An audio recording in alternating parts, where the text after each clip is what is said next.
தமிழக அரசாங்கத்தினுடைய நிதி நிலை அறிக்கை என்பது கஜானா என்பது அப்படியே நக்கி வச்சுட்டு போயிட்டாங்க. ஒரு பைசா கிடையாது. நாளைக்கு வந்து ராகுல் காந்தி சோனியா காந்தி அவர்கள் எல்லாம் மீட் பண்றதாவும் சொல்லியிருக்காங்களே சார், அங்க என்ன சார் நடக்குது? அது கேன்சல் ஆயிடுச்சு. ஜோதிமணி நேற்று ராத்திரி போன் பண்ணி சொல்லிட்டாங்க, இவரை பார்க்காதீங்க. ஒண்டியா இருப்பாங்க. அந்த அப்பா பண்ற அட்டகாசம் பாருங்க. திமுக வெளில வந்து காங்கிரஸ் இப்போ விஜயுடன் அவங்க ஏன் வந்து அந்த 5 எம்எல்ஏ வந்து பதம் பார்க்கிறாரு விஜய் அப்படிலாம் கேட்கறாங்க. இப்ப நாம் இருவரும் பேசிக்கொண்டு இருக்கும் பொழுது இபிஎஸ் அணி அந்த எஸ்பி வேலுமணி எல்லாம் ஒன்னாயிட்டாங்க, கொடுத்த லெட்டரை வித்ட்ரா பண்ணிட்டாங்க. இப்போ அதிமுக ஒருத்தர் தான் சிவி சண்முகம் தான் தனிமையாக்கப்பட்டு விட்டார். சிம்பிளா சொல்லணும்னா விக்ரம், விஜய்க்கு ஒரு 3வது கண் திறக்கப்படும், டெல்லி கண். பிரதமர் சில அறிவுரைகளை சொல்லுவார். நான் ஏற்கனவே உங்கள்கிட்ட சொல்லிட்டேன்.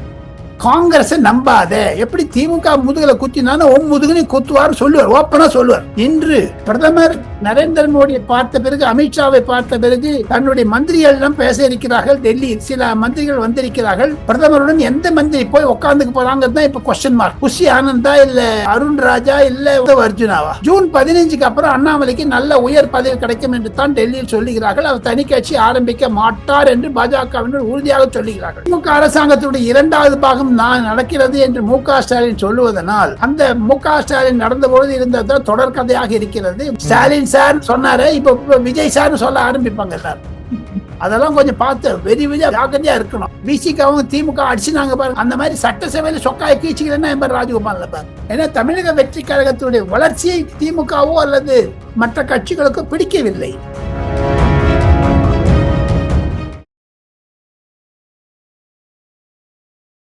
இளைய பாரத நேயர்களுக்கு வணக்கம். இன்னைக்கு நம்ம நேர்களில் நம்ம சிறப்பு விருந்தினர் மூத்த பத்திரிகையாளரான டெல்லி ராஜகோபாலன் சார் அவர்கள் தான். சார் வணக்கம் சார், எப்படி இருக்கீங்க? நமஸ்காரம் பா. நமஸ்காரம் விக்ரம். நமஸ்காரம். நல்லா இருக்கீங்களா சார்? எனக்கு என்ன சார், மக்களமா இருக்கேன். Okay sir. திடீர் விஜய் அவர்கள் வந்து இப்போ டெல்லி விசிட் வந்திருக்காரு. இன்னைக்கு வந்து பிரைம் மினிஸ்டர் மோடி அவர்களை சந்திக்கிறாரு. அது மட்டும் இல்லாமல் நிறைய அமைச்சர்களையும் சந்திக்கிறதா சொல்லியிருக்காரு சார். என்ன மாதிரி விஷயங்களுக்காக அந்த மாதிரி வந்திருக்காரு சார் அவரு? அமோக வெற்றி பெற்ற பிறகு தமிழகத்தில் திராவிட முன்னேற்ற கழகத்தை வேருடன் பூண்டோடு எடுத்த பிறகு, தமிழக மக்களுக்கு விரோதமாக இருந்த திராவிட முன்னேற்ற கழகத்தை தூக்கி அடிப்போம் என்று அமித்ஷா, மோடி போன்றவர்களெல்லாம் தமிழ் பிரச்சாரத்தில் சொன்னதை விஜய் செய்து காண்பித்தார். முக்கியத்துவம் வாய்ந்தது. கண்டிப்பாக பிரதமர் செயலகத்திலிருந்து நான் கேள்விப்படுவது, இன்னும் ஒரு 2 மணி நேரத்தை பார்க்க போறாரு. பிரதமர் செயலகத்திலிருந்து அவருக்கு துணையாக சில அதிகாரிகள் இருக்க போகிறார்கள். அதற்காக தமிழகத்தில் என்னென்ன பேச வேண்டும் என்பதை பற்றி பிரதமரும் குறிப்பு வைத்திருக்கிறார். அரசியல் ரீதியாக பேசுவார்கள். குறைந்தது 45 நிமிடம் முதல் 1 மணி நேரம் வரை பேச இருப்பதாக நான் கேள்விப்படுகிறேன். அதை தவிர தமிழகத்தினுடைய நிதி அறிக்கை பற்றியும், வெள்ளை அறிக்கை தரப்போகிறேன் என்று சொல்லியிருக்கிறாரே தேர்தல் வாக்குறுதியாக, அது பற்றியும், மேலும் சில விண்ணப்பங்கள், பல தொழிற்சாலைகள் புதிதாக தொடங்குவது, அயல் நாட்டு முதலீடு போன்றவைகளெல்லாம் நிதித்துறை சம்பந்தமாக பேச இருக்கிறார். அதற்கு பல முக்கியமான பாயிண்ட்களை இவர் தனக்கு புரிந்து கொள்வதற்காக கடந்த 10 நாட்களாக தமிழகத்தில் இருக்கக்கூடிய முக்கிய தொழில் அதிபர்களை சந்தித்து அவர்களிடமிருந்து என்னென்ன வேண்டும் என்பதை தெரிந்து கொண்டு அதை பிரதமரிடம் விளக்கி கேட்டு, தமிழகத்தில் முதலீடுகளுக்காகத்தான் பணிபுரிப்பார். அதுதான் மெயினா வந்திருக்காருப்பா. இப்போ இளைய பாரதம் நேயர்களுக்கு ஒரு புதிய தகவலை நான் ஒரு கொச்சையாக சொன்னாலும் அவர்களுடைய புரிதலை உண்டாக்கலாம். தமிழக அரசாங்கத்தினுடைய நிதி நிலை அறிக்கை என்பது கஜானா என்பது அப்படியே நக்கி வச்சுட்டு போயிட்டாங்க. ஒரு பைசா கிடையாது. ஆக மொத்தம் அதை எப்படி சரி செய்வது, கண்டிப்பாக மத்திய அரசுடன் கைகோர்த்து போக வேண்டும் என்ற எண்ணம் விஜய் மனதில் இருப்பதாகத்தான் எனக்கு புரிதல் வருகிறது. சில அதிகாரிகள், சில மந்திரிகள் என்னிடம் சொன்னது அதுதான். 1. 2வது இலங்கை பிரச்சனை, 3வது மேகதாது பிரச்சனை, 4வது காவிரி பிரச்சனை, 5வது வரக்கூடிய நாட்களில் தமிழகத்திற்கு டிஃபென்ஸ் காரிடார் ஏற்கனவே 2015 நிர்மலா சீதாராமன் அறிவித்ததை மு.க. ஸ்டாலின் அரசாங்கம் சரியாக செய்யவில்லை, எடப்பாடி அரசாங்கம் செய்யவில்லை என்ற ஒரு குற்றச்சாட்டு இருந்தாலும், விஜய் அவர்கள் எப்படி லக்னோவில் 2 டிஃபென்ஸ் காரிடார் தான் இந்தியாவில் இருக்கு. ஒன்னு லக்னோ, ஒன்னு சென்னை. அந்த சென்னையிலிருந்து கோயம்புத்தூர் அதையெல்லாம் மேம்படுத்த வேண்டும் என்றும், தமிழகத்திற்கு சில நூதனமான மெட்ரோ சாலைகள், மெட்ரோ மதுரை அண்ட் கோயம்புத்தூருக்கு தவிர மதுரை எய்ம்ஸ், இதெல்லாம் சில பாயிண்ட்ஸ், இம்பார்ட்டன்ட் பாயிண்ட்ஸ் எல்லாம் பேசப்படாது.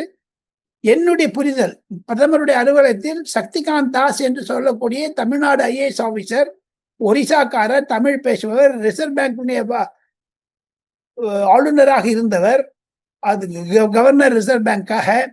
அவர் தற்போது பிரதமர் நரேந்திர மோடியினுடைய முதன்மை செயலராக இருக்கிறார், பி.கே. மிஸ்ராவுக்கு அடுத்ததாக. அவர் அந்த கூட்டத்தில் இருக்க போகிறார் என்று நான் கேள்விப்படுகிறேன். அதை தவிர விக்ரம், பிரதமருக்கு தமிழ்நாட்டு முதலமைச்சர் என்ற முறையில் விஜய் அவர்கள் மீது நன்ற பற்றும் பாசம் இருக்கிறது. முதல் கூட்டத்தில் அதிகாரிகள் இல்லாமல் ஆங்கிலத்திலும் ஹிந்தியிலும் பேச இருக்கிறார். விஜய்க்கு கொஞ்சம் கொஞ்சம் ஹிந்தி வரும். டூட்டி பூட்டி அப்படி சொல்லுவாங்க, அதான் உடஞ்சி பேசுற மாதிரி. அந்த தவிர இங்கிலீஷ்ல பேசுறதுனால தனியாக ஒரு 20 நிமிடம் பேச இருப்பதாக நான் கேள்விப்படுகிறேன். அந்த 20 நிமிடத்தில் பிரதமர் விஜயை பாராட்ட இருக்கிறார்.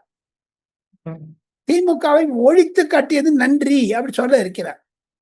வந்தவுடனே வணக்கம் சொன்னா கூட அவருடைய ஒரு பாணியில் பார்த்தீர்களே ஆனால், விஜயை 12 வருடம் கழித்து இவர் சந்திக்க இருக்கிறார், விஜயும் சந்திக்க இருக்கிறார். எக்ஸாக்ட்லி 12 இயர்ஸ் முன்னாடி. அதை தவிர இன்னொன்னு இளைய பாரதம் நேயர்களுக்கு சொல்ல வேண்டும் என்றால், இன்று 27 மே 2026 பிரதமர் நரேந்திர மோடி அவர்கள் மே மாதம் 26ஆம் தேதி 2016, 12 வருடங்களுக்கு முன்னதாக பதவியேற்றார் பிரதமராக. இன்று 12வது வருடம் முடிய இருக்கிறது.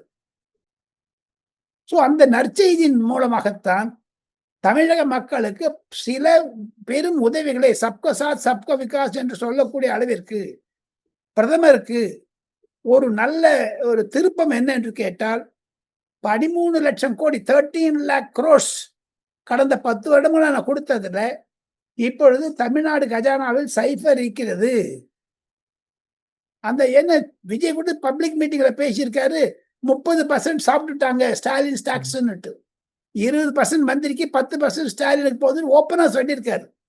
அதையெல்லாம் பிரதமர் கேட்டு, பிரதமர் கண்டிப்பாக விஜய் அவர்களிடம் 3 தனிப்பட்ட குறிப்புகளை சொல்ல இருக்கிறார் அரசியல் ரீதியாக.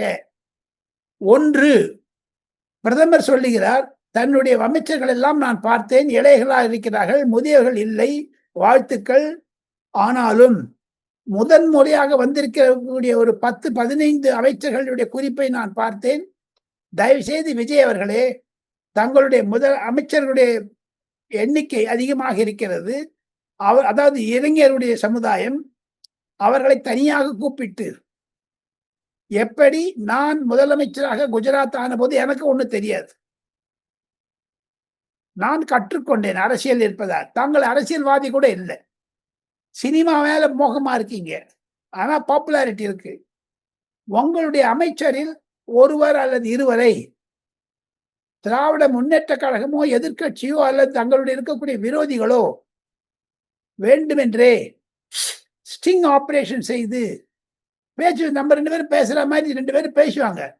ஒரு ஆளை போட்டுட்டு கையில ஒரு 10 லட்சம் கொடுக்குற மாதிரி காமிப்பாங்க, பொட்டியில 1 லட்சம் வெளில இருக்கும்.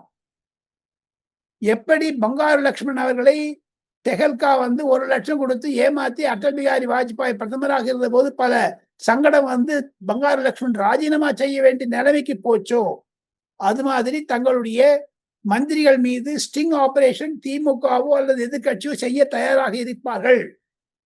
ஜாகிரதையா இருங்க, அறிவுரை வழங்க போகிறார். ஒன்று. இரண்டாவது, நீங்க லெட்டர்ஸ் எழுதும் போதெல்லாம் நீ இதெல்லாம் இந்த லீக் பண்றது, அந்த லீக் பண்றது, இந்த மந்திரி அந்த மந்திரிக்கு எழுதுறது, அந்த மந்திரி அதெல்லாம் பண்ணவே பண்ணாதீங்க. இப்ப எல்லாம் இன்டர்நெட் வந்துருக்கு, எல்லாம் இமெயில்ல கூட விக்ரம், டெல்லியில இப்ப நான் கம்ப்யூட்டர்ல ஜிமெயில்ல போடுறேன்னு வச்சுக்க, சர்க்காருக்குன்னு ஒரு மெயில் ஓப்பன் பண்ணிட்டாங்க. அதுல எனக்கு ஒரு பாஸ்வேர்டு வரும். பாஸ்வேர்டு வந்தால் தான் அது ஓப்பன் ஆகும் அந்த ஃபைல். அந்த பாஸ்வேர்டு வந்துருச்சுன்னா விக்ரம் கிட்டே இருந்து ராஜகோபால் என்ன பார்த்தான்னு தெரிஞ்சிடும். அது 1 மணி 45 நிமிஷம் 27ஆம் தேதி புதன்கிழமை இந்த மாதிரி பார்த்தா வந்துடும் அது. ஸோ அதனால நீ அதெல்லாம் இன்ட்ரோடியூஸ் பண்ணு, ஜாகிரதையா இருந்து அறிவுரை சொல்ல இருக்கிறார் பிரதமர். ஓகே இது சார். அதே மிக மாதிரி ஆ அது தவிர நேற்று இரவே chief secretary of Tamil Nadu DGP இதுக்காக வந்திருந்தார் யூபிஎஸ்சி. அவரும் சில பிரதமர் அதே அலுவலகத்தில் இருக்கவர்களை சந்தித்து அடுத்து வரக்கூடிய முதல் தலைமை செயலாளர் யார் என்பதை நிர்ணயிக்கக்கூடிய அளவிற்கு டெல்லியில் பணிபுரியக்கூடிய சில மூத்த ஐஏஎஸ் ஆபீசர்களை விஜய் அவர்கள் வியாழக்கிழமை காலையில் 9:30 மணிக்கு பார்க்க இருக்கிறார். இது ஒரு புதிய திருப்பம். பிரதமர் 4:30 மணிக்கு பார்த்துட்டு அப்புறம் 7:30 மணிக்கு அம்மையார் நிர்மலா சீதாராமனையும் 6:30 மணிக்கு மிஸ்டர் அமித்ஷாவை பார்க்க இருக்கார். இந்த அமித்ஷா பார்க்கறது திருப்பம், வெரி இம்பார்ட்டன்ட். அமித்ஷாவும் சில விஷயத்தை சொல்லுவார். தமிழ்நாட்டில் மத கலவரங்கள் வருவதற்கான அறிகுறிகள் மத்திய ரகசியத்துறை மத்திய அரசாங்கத்திற்கு எச்சரிக்கை செஞ்சிருக்கிறது. காரணம், IUML என்று சொல்லக்கூடிய அமைப்பும் திருப்பரங்குன்றத்தில் இருக்கக்கூடிய அமைப்பும் பலர் சனாதனத்தை பற்றி நம்பிக்கை தீர்மானத்தில் உதயநிதி பேசியது சில சமூக விரோத சக்திகளை தூண்டிவிட்டு இருக்கிறது. அதன் மூலமாக கிறிஸ்துவர்கள், முஸ்லிம், இந்து கலவரம் வரக்கூடாது என்பதை அமித்ஷா உணர்வு சொல்வார். விஜய்க்கு பிட்டு பிட்டு வைப்பார். நேஷனல் இன்வெஸ்டிகேட்டிங் ஏஜென்சி என்று சொல்லக்கூடிய NIA தமிழகத்தில் மத மாற்றங்கள் அதிகமாக இருக்கிறது என்று RN ரவி முன்னாள் கவர்னர் சொன்னதையே அந்த NSA சொல்லுவதை அமித்ஷா சொல்ல இருக்கிறார். இதெல்லாம் உள்நாட்டு பாதுகாப்பு பிரச்சனையாக இருந்தாலும் தமிழகத்தில் சட்ட ஒழுங்கு நன்றாக இருக்கிறது. இனி வரக்கூடிய நாட்களில் தாங்கள் எந்த விதமான உதவி மத்திய அரசாங்கத்திலிருந்து வேண்டும் என்றால் நாங்கள் தர தயாராக இருக்கிறோம் என்ற உறுதிமொழியை சொல்ல இருக்கிறார், லா அண்ட் ஆர்டர் சிச்சுவேஷன் பிரகாரம். ஆனால் நிதியமைச்சர் நிர்மலா சீதாராமன் மனம் விட்டு பேச இருக்கிறார். நேற்று அதனுடைய முன்னோடியாகத்தானோ என்னமோ தமிழகத்தினுடைய அதிமுக MLA மேரி ரோஸ் அவங்க பார்த்துட்டாங்க நிர்மலா சீதாராமன். அது ஒரு அதாவது கட்டம் கட்டி வச்சுட்டாங்க, அதை பேஸ் பண்ணிட்டாங்க. We will wait and watch. Nirmala Sitharaman பார்க்கும்பொழுது கூட விஜய் அவர்கள் கண்டிப்பாக சில கோரிக்கைகளை வைப்பார். GST, அதை தவிர இந்த பிரைம் மினிஸ்டருடைய அந்த சம் சிக்ஷா அபியான், அதுல இருந்து என்ன சர்வ சிக்ஷா அபியான்ல இருந்து எந்த 2000 கோடி வரணும், அதெல்லாம் லிஸ்ட் போட்டிருப்பாங்க. சீஃப் செக்ரட்டரி கொடுத்திருக்காரு. அதெல்லாம் இந்த அவர் பேசுவாங்க, படிப்பாங்கன்னா எனக்கு கிடைக்கக்கூடிய தகவல்கள். பிரத்யேகமாக இளைய வர்தம் நேயர்களுக்கு நான் இது சொல்ல ஆசைப்படுகிறேன். Okay sir. அதே மாதிரி இன்னைக்கு பிரைம் மினிஸ்டர் மோடி மீட் பண்றது இல்லாம நாளைக்கு ராகுல் காந்தி, சோனியா காந்தி அவர்கள் எல்லாம் மீட் பண்றதாவும் சொல்லியிருக்காங்களே சார். அங்க என்ன சார் நடக்குது? அது கேன்சல் ஆயிடுச்சு. கேன்சல் ஆயிடுச்சு. ஜோதிமணி நேற்று ராத்திரியே போன் பண்ணி சொல்லிட்டாங்க, இவரை பார்க்காதீங்கன்னு. விக்ரம், இந்த அம்மா ஒரு வீங்கலா இருக்கணும். இந்த வீங்கலுக்கு விஷம் அதிகம் சொல்லுவா நம்ம தமிழ்ல, தெரியுமா உங்களுக்கு? ஒண்டியா இருப்பாங்க. அந்த அம்மா பண்ற அட்டகாசம் பாருங்க. திமுக வெளில காங்கிரஸ். இப்போ விஜயுடன் அவங்க ஏன் அந்த 5 MLA பதம் பார்க்கிறாரு விஜய் அப்படிலாம் கேட்கிறாங்க. விஜயினுடைய அணுகுமுறை என்ன என்று கேட்டால், ஒருவேளை தனக்கு பரிபூர்ண மெஜாரிட்டி செயற்கையாக செய்யக்கூடிய பெரும்பான்மை வேண்டும், மெஜாரிட்டி வேண்டும் என்பதற்காக அதிமுகவில் இருக்கக்கூடியவர்களை எல்லாம் தன் பக்கம் இழுக்கணும்னு பார்த்தாங்க. ஆனா நல்லதா போச்சு. இப்ப நாம் இருவரும் பேசிக்கொண்டிருக்கும் பொழுது EPS அணி அந்த SP வேலுமணி எல்லாம் ஒன்னாயிட்டாங்க, கொடுத்த லெட்டரை வித்ட்ரா பண்ணிட்டாங்க. இப்போ அதிமுக ஒருத்தர் தான் CV சண்முகம் தனிமையாக்கப்பட்டு விட்டார். அப்படி இருக்கும் பொழுது ஜோதிமணிக்கு என்ன ஆத்திரம்?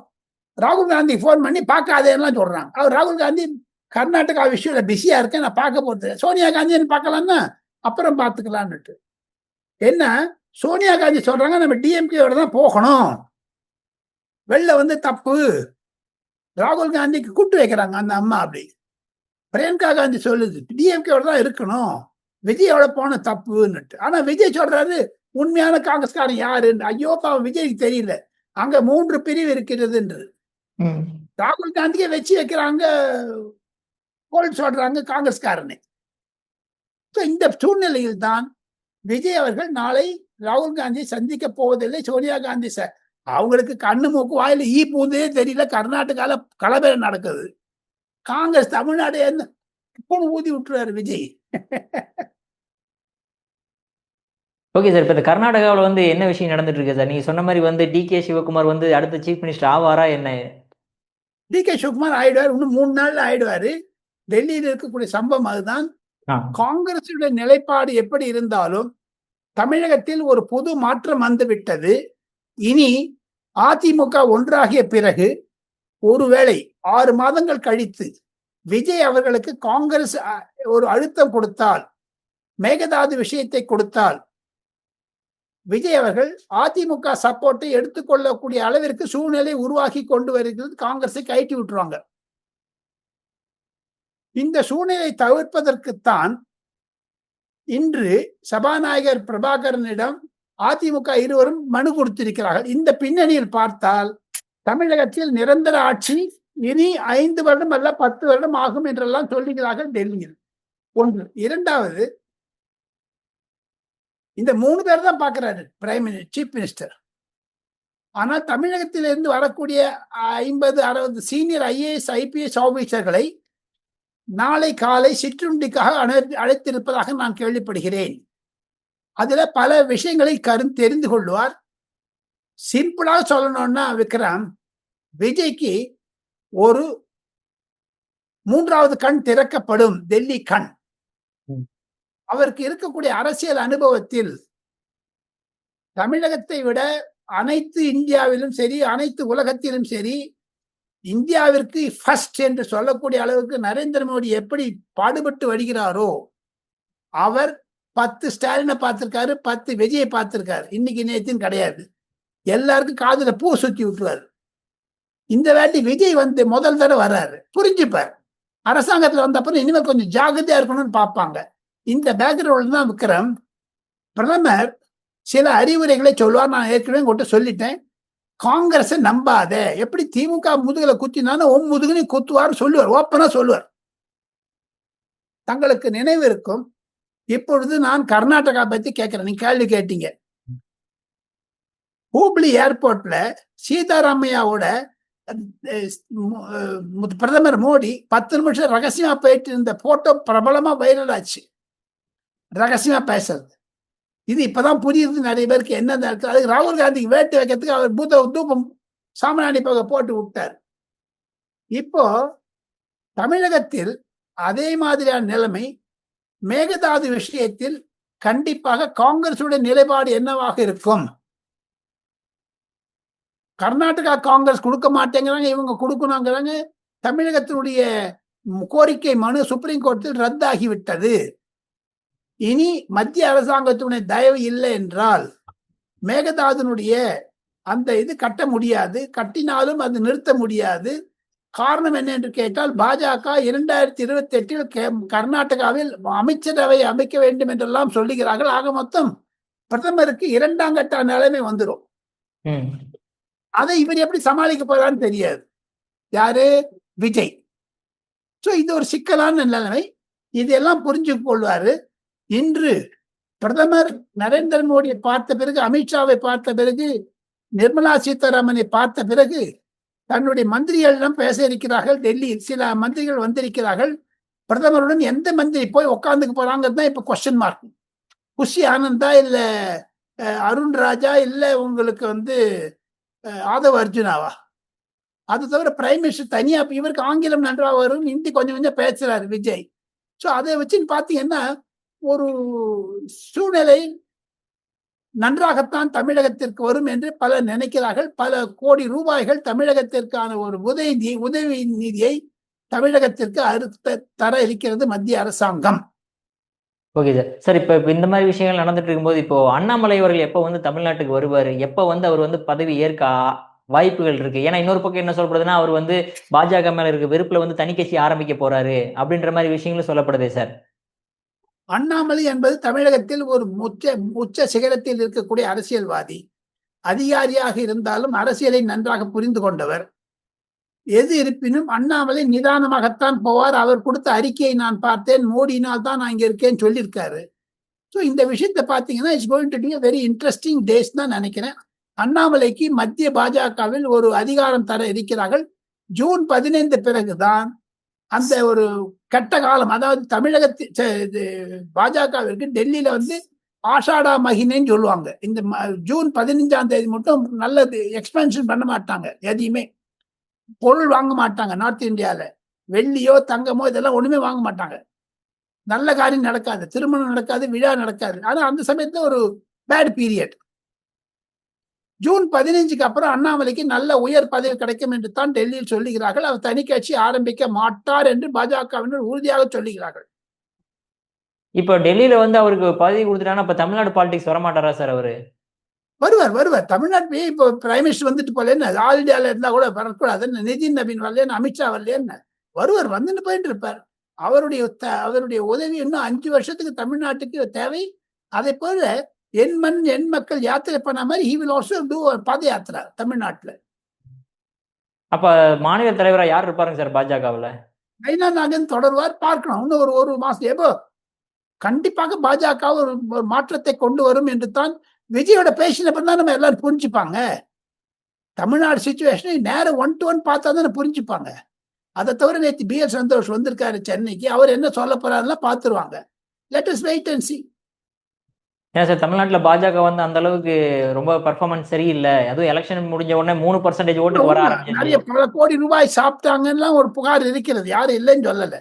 தமிழக பாஜகவினர் அக்கிரமம் செய்திருக்காங்க, அட்டூழி செஞ்சிருக்காங்கன்னா BL சந்தோஷ் ரிப்போர்ட் கொடுத்திருக்காரு. இப்போ அதையெல்லாம் நிவர்த்தி செய்ய எல்லா ஊர்லயும் இருக்குப்பா, அது இந்த ஊர்லன்னு கிடையாதுப்பா. அது தேர்தல்னா படம் பண்றதுக்குன்னே சில பேர் இருக்காங்க. சில பேர் இது இன்டென்ஷனா அதை பண்றாங்க. என்ன பண்றது? Okay sir. ஏன்னா இப்ப நேற்றுக்கு வந்து அவர் வந்து சென்ட்ரல் கவர்மெண்ட்டே வந்து எதிர்த்து பேசிட்டாரு, கண்டனம் தெரிவிச்சிட்டாரு. அவருடைய பாலிசி சொல்றாரு, அது பிரதமர் வரவேற்கிறார், அதை பற்றி தீவிரமாக ஆலோசிக்க வேண்டும் என்றெல்லாம் தான் பாஜக நினைக்கிறது. மும்மொழி கொள்கை தேவையில்லை என்றது கரெக்ட். அது தமிழகத்தை பொறுத்த மட்டும். Okay sir. சார் கடைசி ஒரு கேள்வி, தமிழ்நாட்டுல இப்ப வந்து லா அண்ட் ஆர்டர் சிச்சுவேஷன் எப்படி இருக்குன்னு நினைக்கிறீங்க சார்? இப்ப விஜய் வந்து ஒரு 20 நாள்ல இப்ப திமுக அரசாங்கத்துடைய 2வது பாகம் நடக்கிறது என்று MK ஸ்டாலின் சொல்லுவதனால், அந்த MK ஸ்டாலின் நடந்த பொழுது இருந்ததுதான் தொடர்கதையாக இருக்கிறது. விஜய் அவர்கள் தன்னுடைய அதிகாரத்தை செலுத்த வேண்டும், இனி செலுத்துவார். ஏன்னா லா அண்ட் ஆர்டர் ஒர்ஸ்டா இருக்குங்க. விஜய்க்கு இது ஏமாத்துறதுக்கு திமுக அதிகாரிகள் இதை செய்கிறார்கள். இன்னமும் அதிகார வர்க்கத்தில் திமுக அதிகாரி இருப்பது விஜய்க்கு இப்பதான் புரிஞ்சுக்கிறது கொஞ்சம் கொஞ்சமா என்ன அரசியல்னுட்டு. ஸ்டாலின் சார் சொன்னாரு, இப்ப விஜய் சார் சொல்ல ஆரம்பிப்பாங்க எல்லாரும். அதெல்லாம் கொஞ்சம் பார்த்து வெரி ஜாக்கிரதையா இருக்கணும். ஆனா விஜய்க்கு இருக்கக்கூடிய ஒரு ஸ்ட்ரென்த், பப்ளிக் ஸ்ட்ரென்த், இப்ப எலெக்ஷன் வச்சாலும் 200 சீட் அடிச்சிடறாரு தனியா, அதான் பயப்படுறாங்க. சோ அந்த பின்னணி இருப்பதனால் சட்ட ஒழுங்கு எனக்கு ஒரே பயம் என்னன்னு கேட்டீங்கன்னா, 15ஆம் தேதி வாக்குல தமிழக பட்ஜெட் செஷன் ஆரம்பிக்க போகுதுங்க. அதுல தமிழ்நாட்டுக்கு என்னென்ன செய்யணும்னு மத்திய அரசாங்கம் சொல்லி வெள்ளை அறிக்கை தரப்பட அதெல்லாம் கொடுக்க போறாங்க. One thing is certain, Vijay அவர்கள் மிக ஜாக்கிரதையாக இருக்கணும். தமிழகத்தில் வகுப்பு கலவரமோ ஜாதி கலவரமோ வரவிடாது. ஏன்னா அந்த அசம்பிளியில நம்பிக்கை ஓட்டும் பொழுது சனாதன தர்மத்தை பற்றி பேசி ஒரு தமிழகத்தில் ஒரு கிளர்ச்சி உண்டு என்ன திமுக தயாராகி இருக்கிறது என்று அறிகுறி கொடுத்திருக்கிறார்கள். அதைத்தான் அமித்ஷா சொல்ல இருக்கிறார், விஜயிடம் ஜாக்கிரதையா இரு, அவங்க கம்யூனல் வயலன்ஸ் வராது இருக்கணும்னுட்டு. மத்திய அரசாங்கத்துடைய உதவி தரேன்னு சொல்லுவாங்க. இதுல இருந்து சட்டசபையில கூட வன்முறை இருக்கும். இன்னைக்கு பாருங்க, விசிகாவும் திமுக அடிச்சுனாங்க பாருங்க, நம்ம சவுத் 6ல அந்த மாதிரி சட்டசபையில சொக்காய கீச்சுக்கிறேன்னா எம்பர் ராஜகோபால் பாரு. ஏன்னா தமிழக வெற்றி கழகத்துடைய வளர்ச்சியை திமுகவோ அல்லது மற்ற கட்சிகளுக்கோ பிடிக்கவில்லை. அதனால வன்முறைகள் தமிழக சட்டமன்றத்தில் ஆரம்பித்தாலும் ஆகலாம். இனி ஜாகிரதையாக இருக்கணும் தான் என்னுடைய கருத்துங்க. Okay sir. சார் அற்புதமான கருத்துக்களை இளையபெறணும் பார்த்ததற்கு மிக்க நன்றி சார். தேங்க்யூ, நன்றி.